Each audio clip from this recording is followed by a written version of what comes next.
After the Great War of Ragnarok, everyone was celebrating their win against the gods. But for me, the most beautiful moment was reunion between Jin Mori and his grandfather Taijin Jin. But their moments of happiness didn't last long. Taijin Jin and Jin Mori were both about to leave, but then Mujin Park takes off his cross.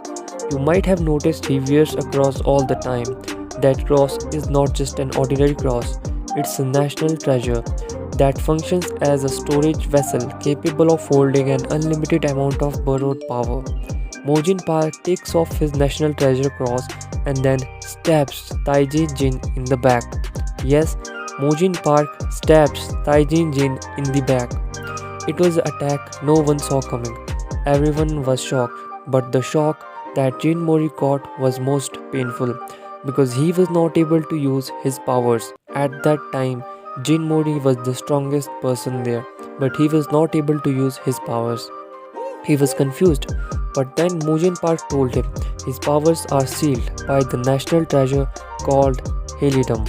It is a national treasure that can seal the power of gods for some time. Because of this national treasure, Jin Mori was not able to use his powers.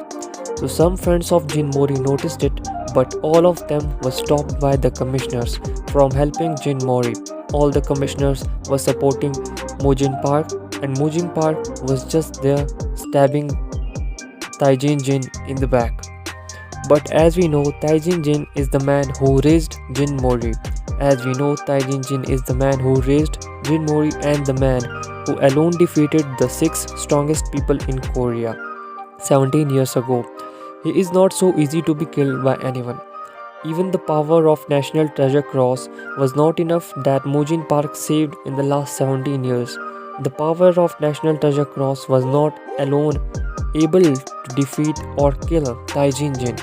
Even Taijin Jin was not fighting back because he was so weak at that time, or you can say his body was not in his favor because he had a fight with God. So Mujin Park sacrificed his own arm. He was sacrificing his own body in order to destroy Taijin Jin completely.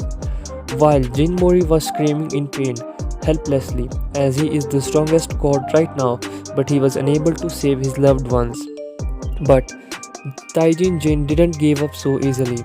He used a special attack. He used a special kick that he practiced for years. He blew up the whole area with a single kick. It was a big blast, but now it was the last few seconds of his life, last few seconds of Taijin Jin's life. Taijin Jin just smiled and said to Jin Mori, "Please stay alive." And then all the memories of Jin Mori and Taijin Jin came in front of his eyes. In his last moments, he remembered all of the time he had been with Jin Mori. That was a really beautiful moment. And then it all ended with a huge blast. The death of Taijin Jin is the most painful moment for me in the God of High School because he was my favorite character and there is no one else like him. He was so cool, man. And so this is the end of this video. So if you enjoyed this video, subscribe my channel for more videos like this related to God of High School.